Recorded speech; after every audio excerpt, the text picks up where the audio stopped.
We all know it. Walked it every day. But none of them were like these. The world's most dangerous ways to school. Freezing, climbing, risking their lives, all for the chance of a better future. Spectacular and sometimes simply beautiful. The world's most dangerous ways to school. Zamboanga del Norte, a peninsula in the southern Philippines. Children who want to get an education here have one of the most dangerous and most extraordinary ways to school. Their school is located in the heart of the mountains, deep in the rainforest. In circumstances like this, it's hard for many students to get an education. Some walk alone through the jungle for hours. Others risk their lives in order to make it past this, Pam-Pang, a steep face of rock and boulders overgrown with moss and tree roots. A gigantic wall that the children must climb every single day in the hopes of a better future.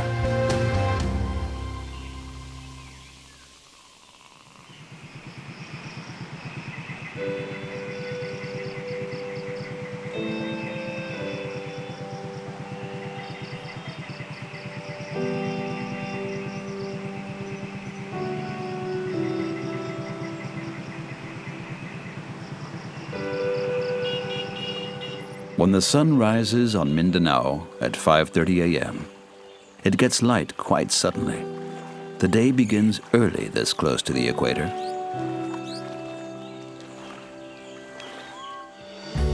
Zamboanga is located in the northwest of the second largest island in the Philippines. The thinly populated coastal strip gives way to sharply rising mountains.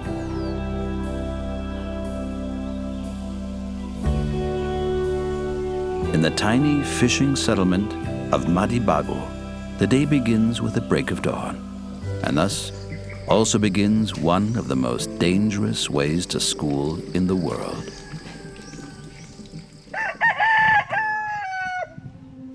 When the rooster crows, Aida Proceso wakes her family. There's no time to lose.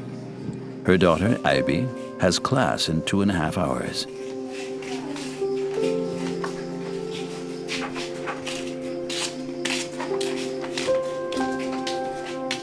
Before getting ready, she helps her mother make breakfast.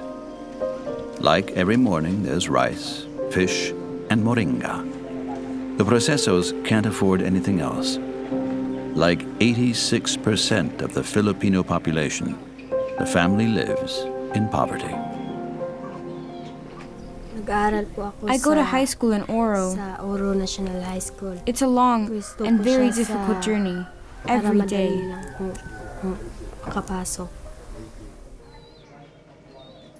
Down here on the coast, there is no school for the 11-year-old. Every day, she has to walk uphill through the jungle.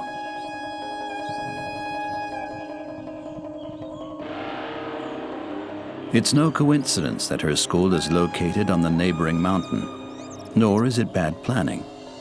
In this region of the Philippines, families live far apart from one another, scattered across the mountain slopes, the coast, and the woods. The Oro Elementary and High School has a central location.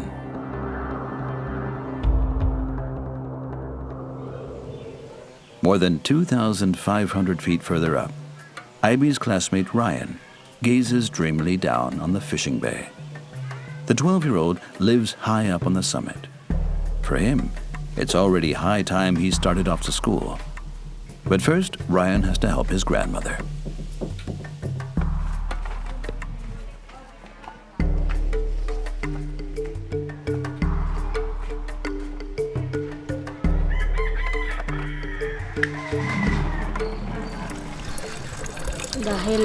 We're dependent on rain up here. If it doesn't rain, We don't have any water to Kuha lang drink. kami ng tubig sa ulan. Then I have to come down here before school to get water from the fountain. Pag school ko, Only then nag-iigib muna ako can we ng go to tubig. school. It's over half a mile to the fountain and back. But more than the long distances, it's the isolation up here that makes life so hard for Ryan. He lives in a small cottage along with his grandmother, and all his friends from school live far away.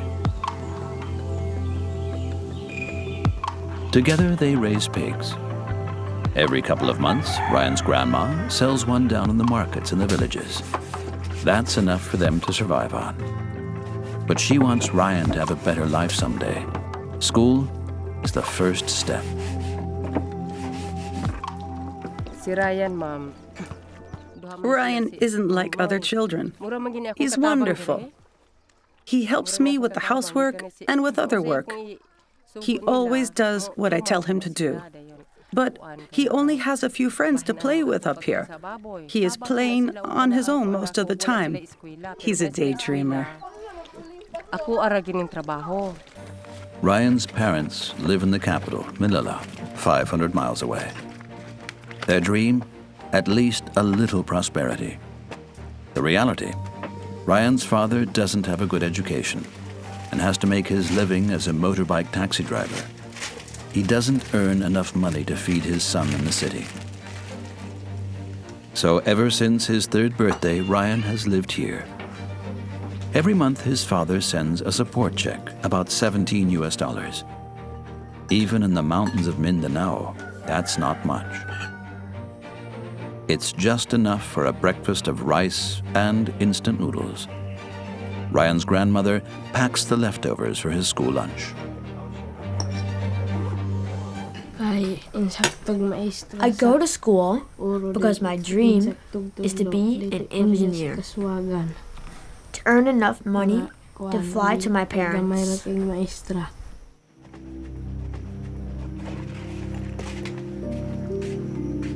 To realize his dream, the boy has to walk more than 2 hours to school.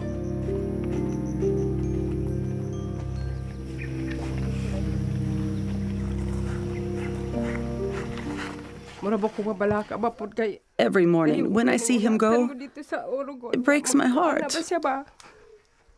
Every day, he takes the path down to Oro without complaining. The jungle, the roads. A child shouldn't have to go to school like that. But what can I do? It's the only school and his only chance to become something decent. To get to school, Ryan must descend for miles through nearly unspoilt nature. And the 12-year-old has to hurry. In fact, he's already late. Class starts in 2 hours.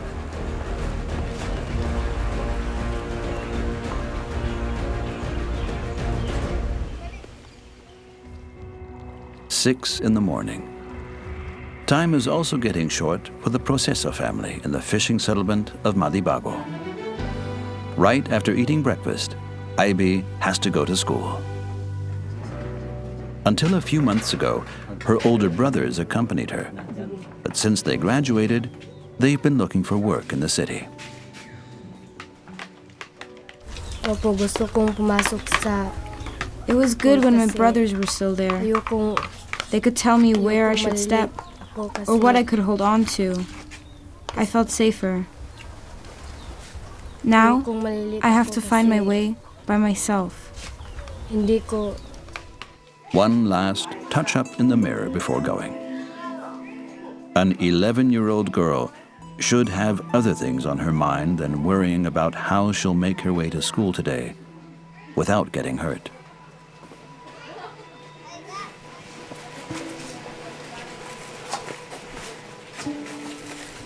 Iby's mother used to be a teacher at her school. Ida climbed the path with her children together, but she's no longer physically capable of making it on her daughter's route. Whenever I see Ivy go, I'm always reminded of the accident. I was with her. I was climbing a few feet underneath her. And all of a sudden, she fell towards me. Luckily, I was able to hold on to her. I can't bear to think that she's alone on the wall now. The closest larger town in which there's something like medical care is about 12 miles from Madibago. Dapitan City.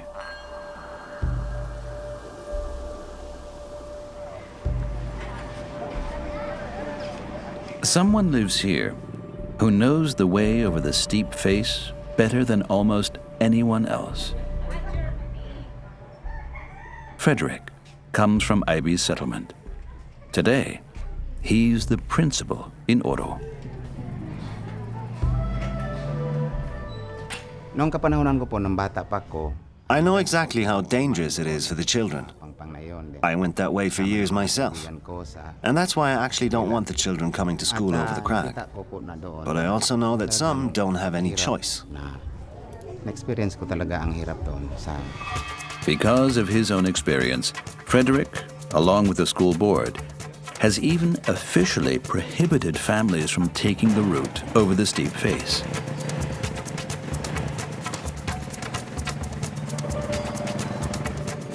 But he also knows, on the one hand, he can't tell anyone which path to take. And on the other hand, it sounds much easier than it actually is for the children. Shortly after he leaves the city on his motorbike, it becomes apparent why. That's the street to Madibago. This is the only street to the school in Oro. Dito nanggagaling ang mga kabataan namin. You have to go along the coast first, and then it's twice that distance to get to the school. It's an uphill walk. Makarating sila ng maaga, naghihintay sila ng sasakyan. Most people can't afford a taxi. Ng habal-habar o yung motorsiklo. $1. That's how much a ride on a motorbike taxi to school costs. But Ivy's family simply doesn't have the money. And going around would mean walking for hours. So for decades, children from Madibago have been taking the shortcut through the jungle.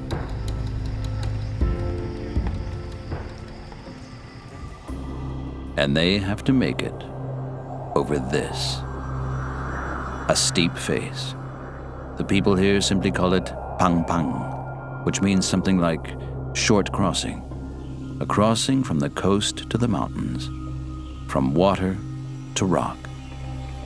It rises all of a sudden like a huge wall. In some places, its slope is 90 degrees. The naked rock is overgrown with slippery moss and roots. Many people have fallen here. Some have critically injured themselves while trying to climb Pam-Pang. That's why the children from Madibago prefer to go together. I hope there are some older kids today. If not, I have to lead the younger ones. In fact, other children are already waiting at the meeting place, so they can climb Pam-Pang together. But it's only 8-year-old Shomari and his younger brother Chanel who will share the path with Ivy today. At the age of 11, Ivy is the oldest, and as such is responsible for the other children.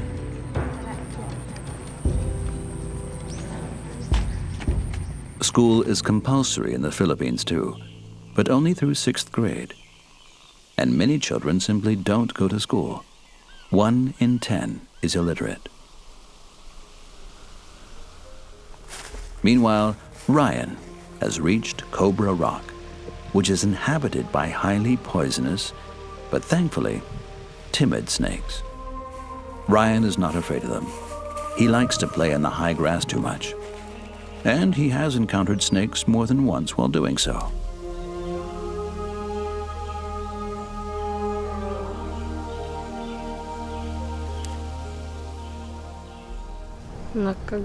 Once, I was running up the hill in the afternoon.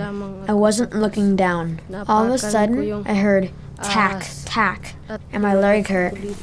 A snake and the grass lunged at me and bit me here in the calf. Luckily for Ryan, it was only a sawe, a non-poisonous variety of snake, not the Filipino spitting cobra, which lives here in the mountains and can kill with one bite.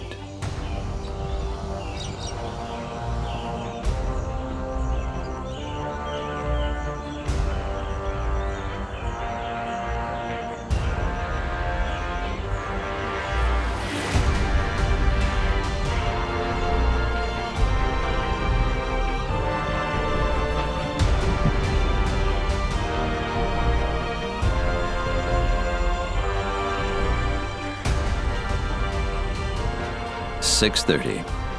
School starts in 1.5 hours.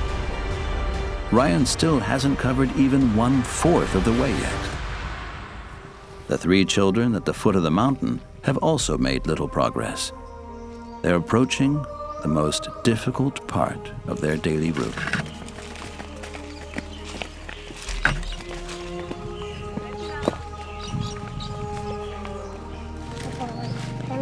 I always get a bit nervous when we get close to Pam-Pang.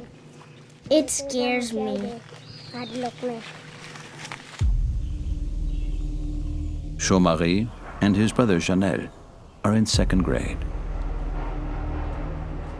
Their trail, which children in flip-flops have trodden down over decades through the jungle, is getting increasingly steep. Even this early in the morning, the temperature on their way to school is already over 85 degrees Fahrenheit.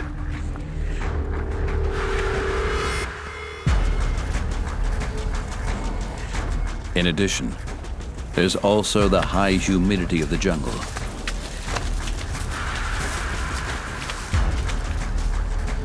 And they haven't even gotten to the hardest part yet.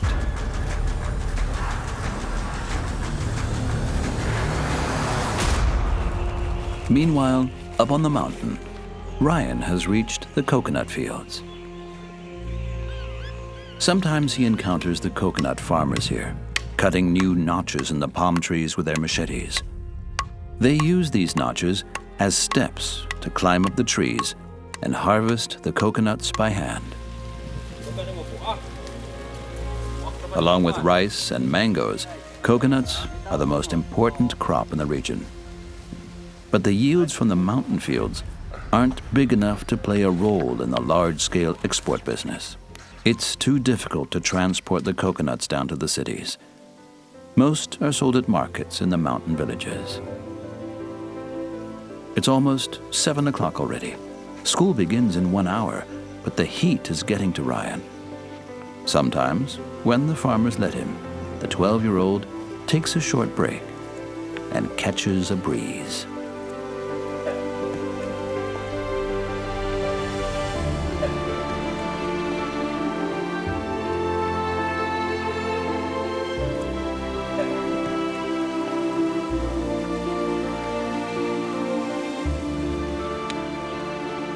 Coconut trees reach a height of 65 to 100 feet. One mistake, and Ryan would fall straight down. But the mountain children learn the special climbing technique at a young age, and the notch steps provide good support. Although time is getting short, Ryan isn't thinking of getting right back to the trail at school. He's even better at doing handicrafts and inventing things than he is at climbing trees. As long as he's already up here, the daydreamer is happy to take a breather. He dreams of working as an engineer and of someday visiting his parents in Manila. But he also knows that the key to realizing his dreams isn't up in the crown of a palm tree, but a couple miles further down the mountain.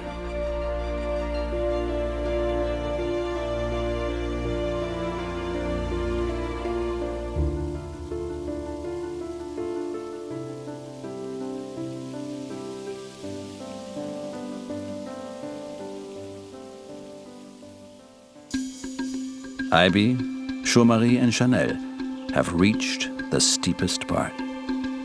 Every time she gets here, Ivy thinks about the day her mother saved her life in the nick of time. It rained that day. Right up there. That's where I slipped. She would have been dashed against the rocks if Ida hadn't caught her. But Ivy's mother isn't there today. The 11-year-old is on her own and has to lead the younger children. Right as the children are about to get started, someone comes from the other direction. The iron rule on Pam-Pang: the person climbing down has right of way. At some parts, the rock ledges and roots are so narrow that only one person at a time can climb on them. It's one of the fishermen who climb down every day from their homes in the mountains to feed their families. For them, Pam-Pang is more than a shortcut. It is the most important connection between life on the mountain and life on the coast.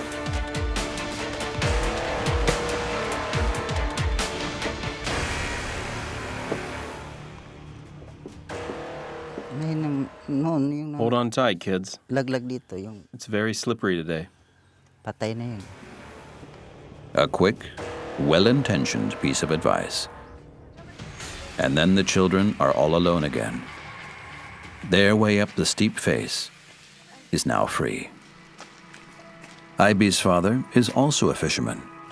While she's up here climbing, he's making the family's living on the Sulu Sea, a marginal sea of the Pacific Ocean. The Sulu Sea is quite shallow along the coast. The fishermen can walk hundreds of yards out to their boats. But a little later, the ocean floor drops off sharply to a depth of up to 4.5 miles. Ben Proceso never got an education, but he knows his children's way to school very well. She should be up there right about now. I always look up when I paddle out to go fishing. I wonder if it's right to send my daughter on a path like that. But what can I do? After all, she has to go to school. Traditionally, the fishermen cast nets into the bay to catch fish. There were times when enough fish swam into his net, when Ben could actually afford a motorbike taxi for his children. But this luxury has become rarer and rarer. The catches are getting worse and worse.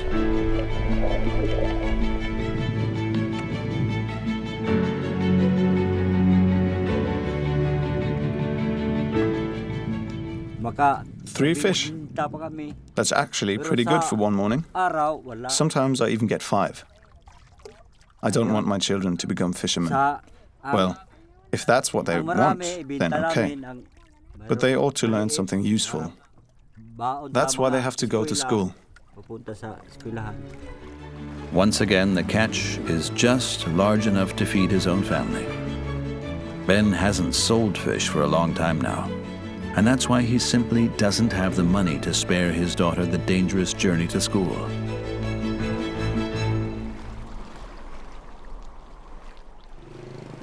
Frederick, the teacher, is proof that education can function as a path out of poverty. He too came from a fisherman's family in Madibago, and he took the way to school over Pam-Pang every day.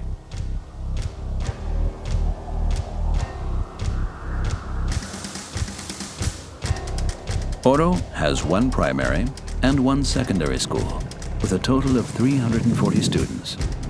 Frederick teaches 1st through 4th grade, plus kindergarten. 5th through 10th grades, which Ivy and Ryan attend, are in a separate building right next door. I think I'm kind of a role model for the children. I'm an example for them that they shouldn't give up, that the path is worth taking no matter how difficult it is. That, in a metaphorical sense, the path is also a path to one's goals in life. Ryan's break in the palm tree lasted a bit longer than he planned. It's 7:15. At 8 o'clock, that is in 45 minutes, class starts. If Ryan doesn't hurry up now, he'll get there too late.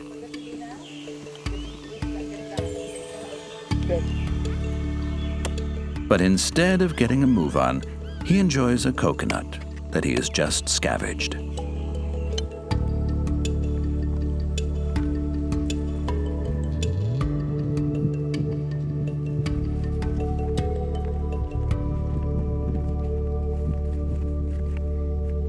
Again and again, along the lonely path over the mountain ridge, the 12-year-old gets lost in his own thoughts.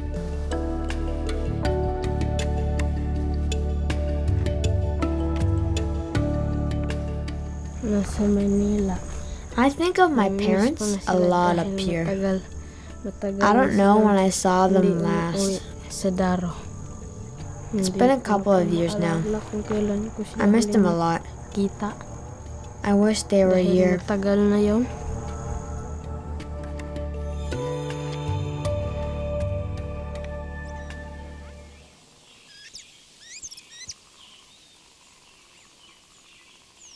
Several hundred feet below, Ivy, Chou-Marie, and the 7-year-old Chanel have other problems to deal with.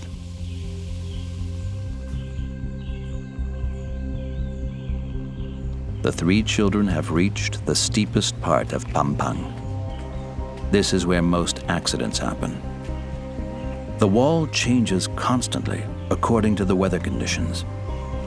Each day the children need to read it afresh and find new paths up it. The only thing they have to hold on to are the roots that grow out of the wet soil and wrap themselves around the rocks. Some are sturdy, some are not.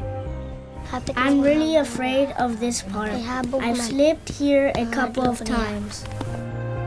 The children climb slowly, following the 3-point rule. That means they should seek a new support with only one arm or leg at a time, a necessity if they want to survive on their way to school. Another rule, the oldest goes last.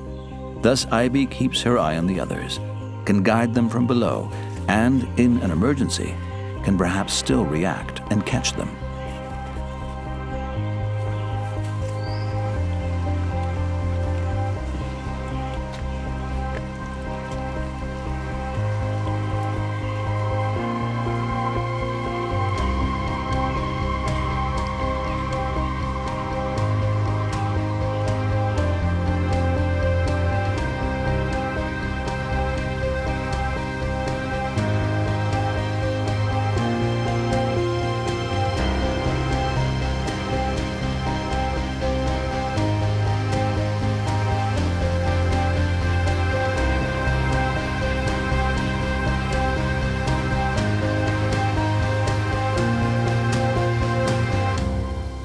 While her daughter continues to climb up Pam-Pang, Ivy's mother walks a few hundred yards along the road to her new job. To save the very youngest children from having to make the climb, the government has at least opened a kindergarten on the coast, and Ida is the teacher. In return for working there 6 days a week, Ivy's mother gets about $23 a month. The children in the kindergarten always remind her of her own daughter.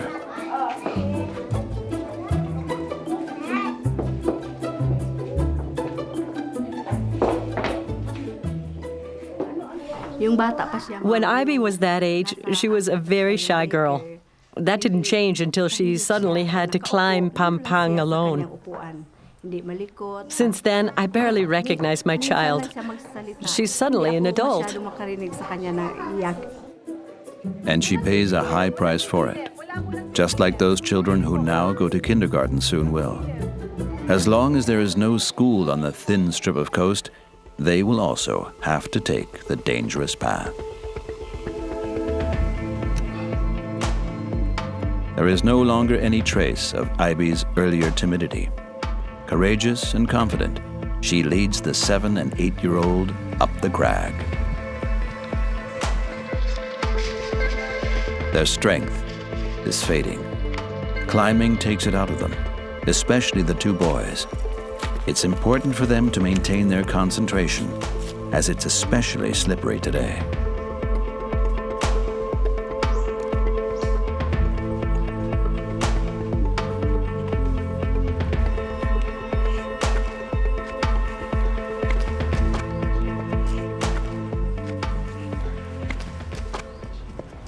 done. Exhausted, the children struggle the last few feet up the crag. Their arduous ascent has taken them more than a half hour. For the moment, Ivy is relieved. The 11-year-old has led the boys to safety. Pam-Pang was extremely difficult today. But their journey isn't over yet. No time to rest. School starts in 40 minutes. And from this point, the children still need at least that much, if they hurry.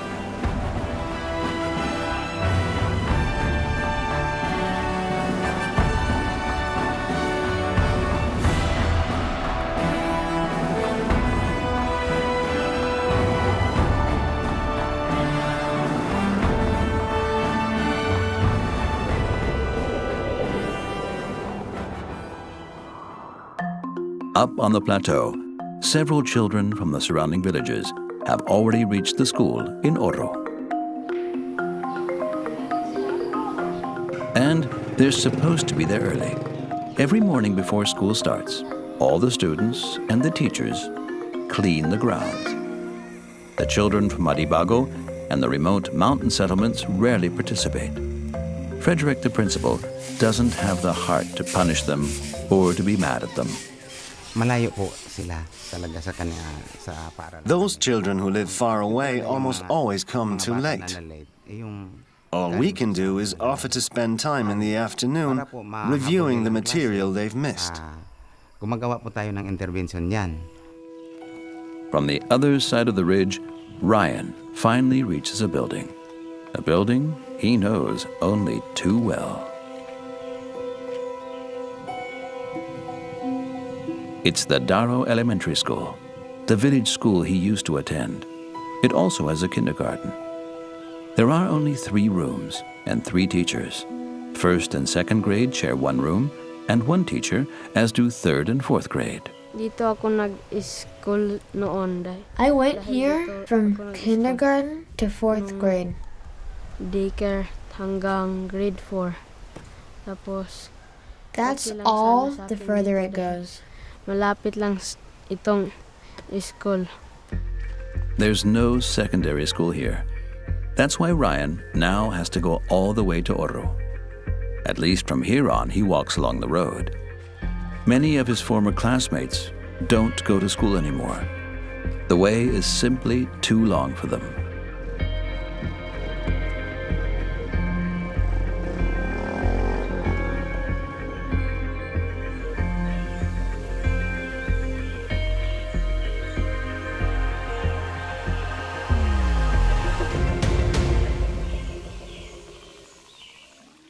Almost 8 o'clock.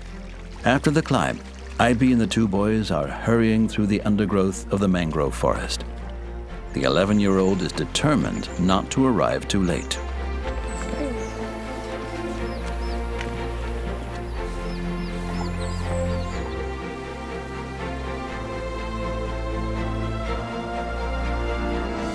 They reach the school grounds just in time. Many children from the surrounding area are already there.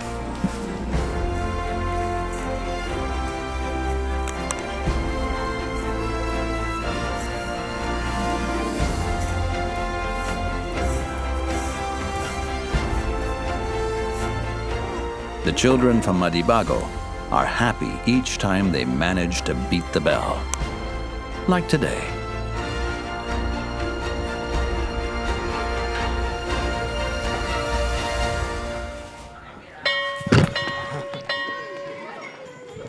School begins at 8 o'clock sharp with a traditional flag ceremony.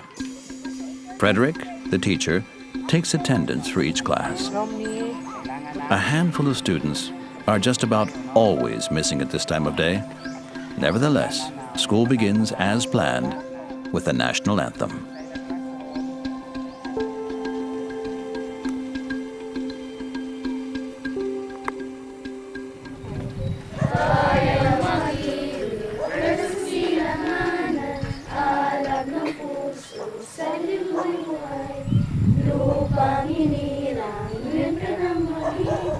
Sa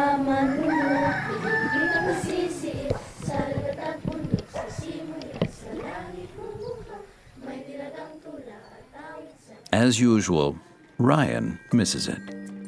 The 12-year-old has been walking for over 2 hours all alone. Sometimes someone on a motorbike is nice enough to let him ride along for a bit, and that saves him a lot of time, but not today. No one with a free space has driven by. I know, I'm definitely too late. I always try to be on time, but even when I hurry, class has usually already begun when I get there.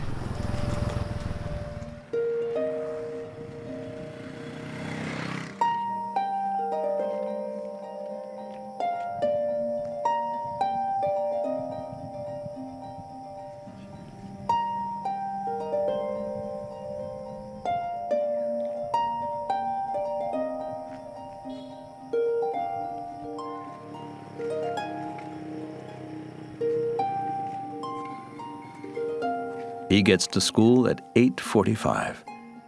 Ryan has missed the first class, not for the first time this week. And he's not the only one to miss it today.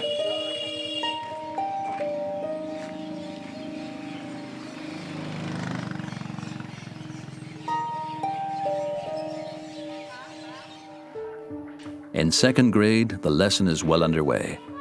And 8-year-old Chaumarie and his 7-year-old brother are there today. The children's classes are math, English, social studies, and science, Filipino, and local dialects. But not all the children seem to be paying attention. The exhausting climb up Pam-Pang has taken its toll.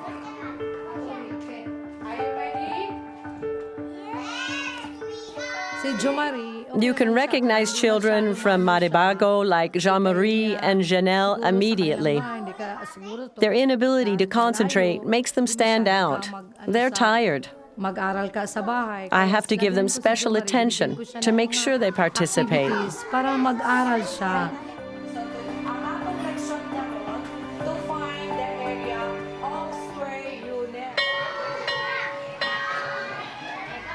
There's a long break at 11:30. The school doesn't have a real cafeteria, but a few mothers from the surrounding villages sell food in the pavilion. There's a kind of donut, polenta, eggs, and chicken, all for 1 to 5 pesos. That's about 5 to 25 cents. At that price, even the poorer children can sometimes buy something to accompany the rice they've brought with them. Ryan and Ivy are in 7th grade. In the afternoon, they have history class. Bakit nagiging ang kasunduan sa pagitan ng Italy at saka Germany ay nagiging Rome, Berlin? Bakit?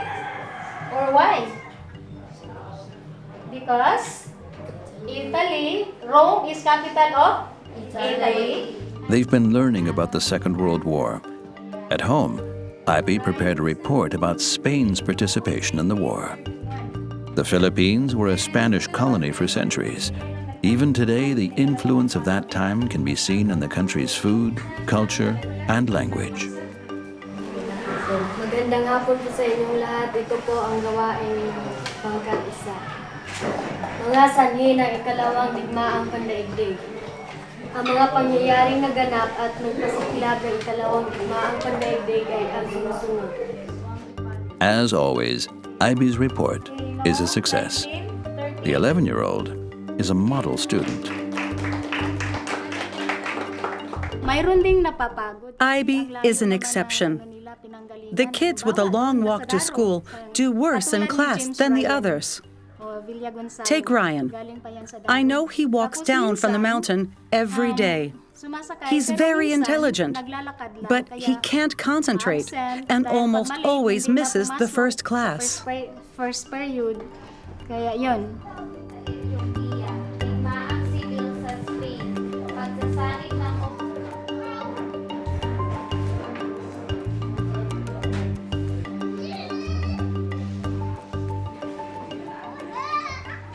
School ends at 3:30.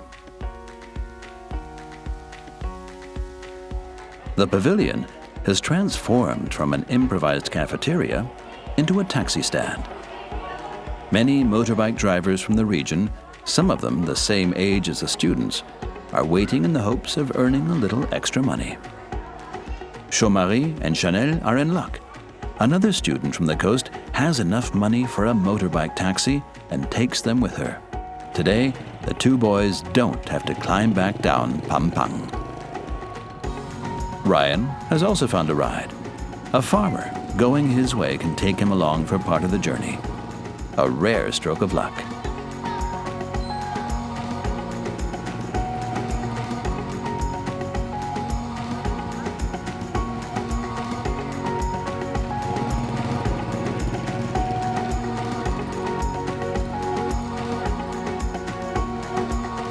Most of the other children stay at school.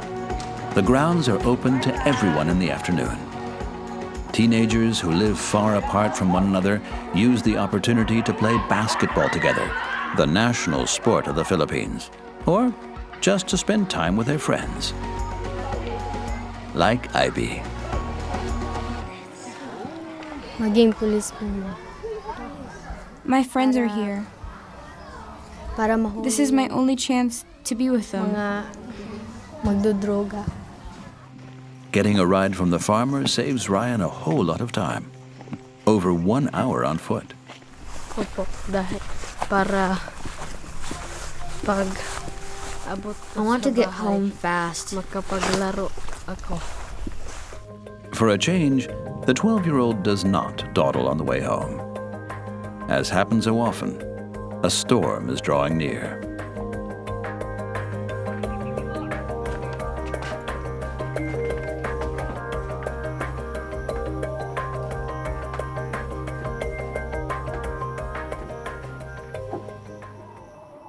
The weather can change suddenly in the Philippines. Thanks to the high humidity, short, heavy rain showers tend to be the rule, even in the dry season.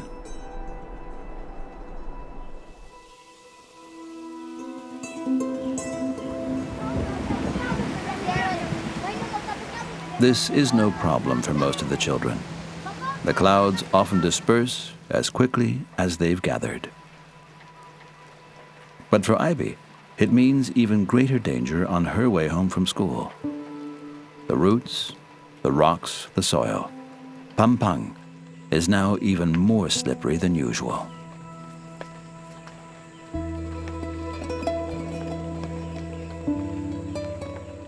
I hate it when it has rained. In addition, climbing down is more difficult than climbing up.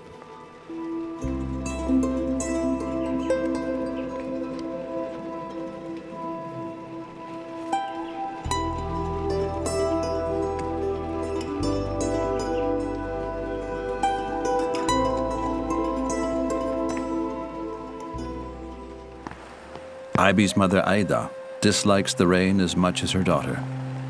Her concern grows with each passing minute. Her fear that Ivy might slip a second time. Last time, Aida managed to save her in the nick of time. A couple bruises, a couple scrapes. Luckily, that was the extent of the damage. Ivy was 8 years old then. I always look for something to do when the weather's like this, to distract myself. Otherwise, all I do is think of Ivy and how she's hanging on to the roots.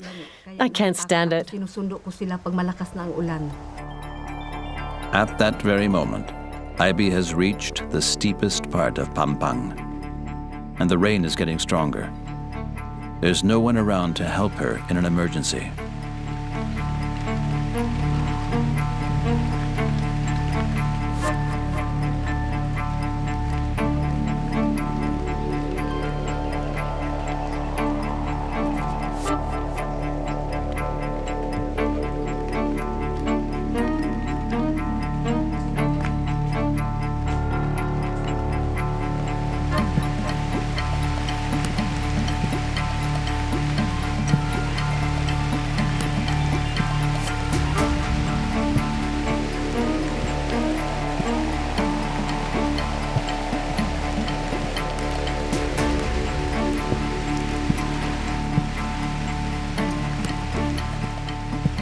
The way home lasts longer than usual. Normally, Ivy would be home by now.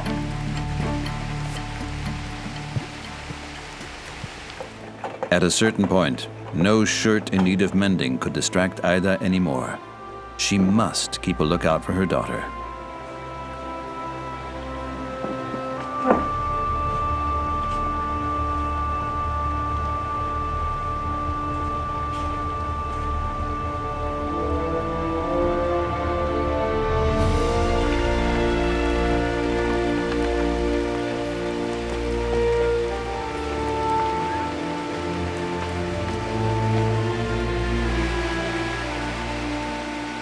What Ida would really like to do is embrace her daughter.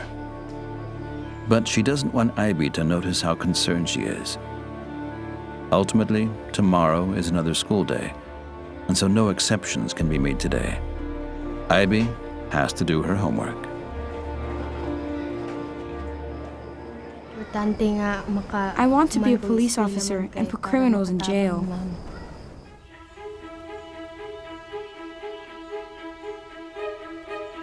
The school day comes to a close on top of the mountain too. Like every evening, Ryan does his homework while eating dinner.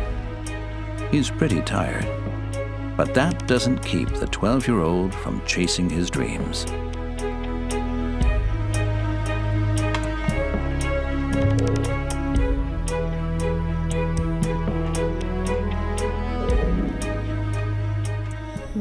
My biggest wish is to have enough money someday to go to Manila. I'd like to visit my parents so much. It's really my biggest wish. Even before the sun has completely disappeared behind the horizon, 11-year-old Ivy goes to bed, exhausted.